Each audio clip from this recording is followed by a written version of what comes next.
Old Dominion Full Court Press.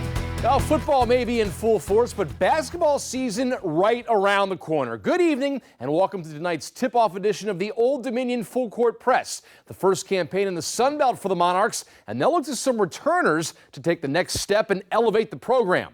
Guard Mekhi Long back for his junior season after being ODU's most well-rounded player a year ago.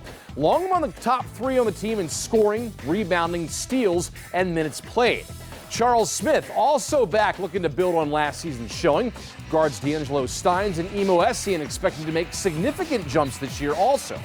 Plenty of holes to fill as the Silver and Blue looking to replace their top four scorers, losing them to either graduation or the transfer portal. So while a handful of returners grace the roster, Jeff Jones filling some of those holes with newcomers, some by way of the transfer portal. One new Monarch brings experience, leadership, and the desire to make his team and take it to the next level. Ben Stanley, familiar with Old Dominion from his early college days across the water at Hampton. ODU was always it was held at a higher standard. You know, this is a great university. It has a storied tradition. So when Stanley looking to transfer from Xavier, the 757, a natural fit. A Monarchs team where he feels he can take the next step. I love learning. I'm a student of the game. I love watching game practice film and stuff like that. So I'd say, you know, overall my transition is going really well. Transitioning, but also making his presence known. Stanley is not shy about how his faith impacts his attitude. And as a senior, is embracing a leadership role with his new program. Even in days that nobody's feeling it, everybody kind of wants to go home, ready to be done.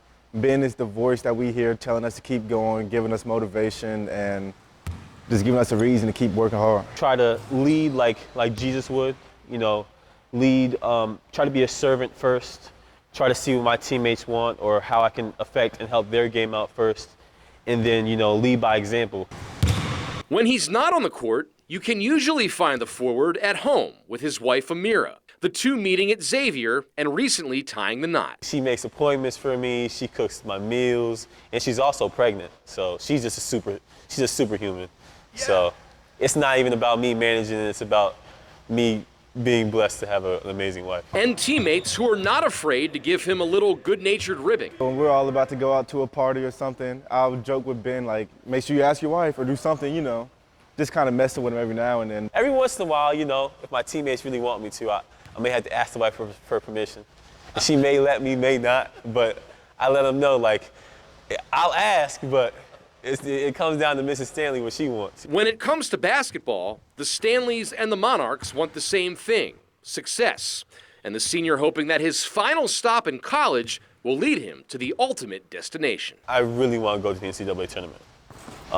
That's always been a goal of mine. And just being on a winning team, I'm trying to be the best I can to help my teammates and help this program succeed. So I just want to win, man. That's all I want to do. Time for a 94-foot conversation with the Monarchs. We are walking 94 feet with Faison Fields. Faison, you're a Memphis guy. Are you a barbecue person? Love it. All right, so what's your barbecue dish of choice? I usually get the pulled pork sandwich, maybe some ribs on the side, some baby back ribs, baked beans. Can't go wrong with the mac and cheese. Good choice. So do we have good barbecue here in Virginia? I haven't really experienced the barbecue here yet, but I would assume that it can't be that bad, but nothing is as good as Memphis barbecue. Nothing touches Memphis barbecue. Yeah. So if you're a Tennessee guy, what's your music of choice? I listen to everything, honestly. Like, if I go out or something, they have country, I'm not opposed to it, but, you know, I listen to hip hop, all that. All right. Who's the best dunker on the team? Me. Yeah? Yeah. Are you doing a windmill with two hand? What's your dunk if you've got a wide open court? I haven't shown the guys yet, but I got some stuff in my bag that I could really pull out. Some foreshadowing for the season. All right, so a lot of those guys said themselves when we asked about the dunking. We'll have more on that later. Still to come, Old Dominion's all-time leading scorer returns to campus to cheer on the Silver and Blue in another sport. We'll catch up with Odell Hodge and discuss life after ODU. That's coming up right after this.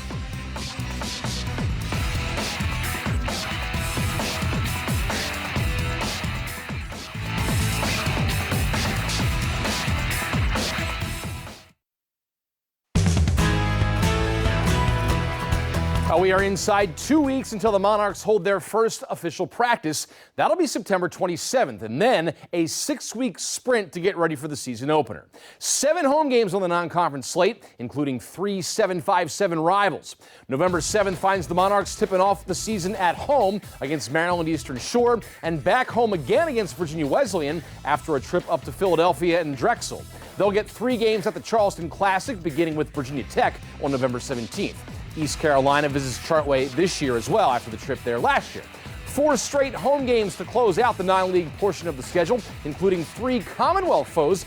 Norfolk State, William & Mary, and George Mason all face Old Dominion on its home floor in December. Well, this year's Monarchs hoping to build their own legacy while honoring those who have come before them. One former Monarch making his professional name on the other side of the world, and as Zach Staten tells us, recently finding his way back to Norfolk to cheer on another silver and blue squad. The first football game of the season usually draws visitors back to campus, even some from an entire ocean away. The flight from Belgium to Newark is about 8 hours for Odell Hodge, but one he's more than used to. Stay longer than you anticipated. When the Monarchs' third all-time leading scorer graduated from ODU, he went to Brussels to begin playing professionally. And that turned into a permanent residency. 24 years. I'm married to a Belgian lady in Belgium, and I have 2 sons, 17 and 15. It's always good to be back home, but after 3-4 weeks, it's time to get back to Belgium. Hodge dreamed of playing pro ball growing up, but the game introduced him to an avenue he never knew about. If you take care of business and do what you're supposed to do, of course you can live in Europe and take care of business. But when he's back visiting, something about Norfolk still sticks with him. This is great. This is home. For me, this is home, and everything is different. Unbelievable. Hodge will make a few more trips stateside to see his sons, Jaden and Matthew, while they attend high school in New Jersey.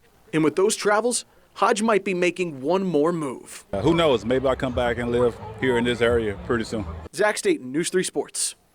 All right, Zach, thanks. Hodge suiting up for Old Dominion from 92 to 97. His number 33 has been retired by the program.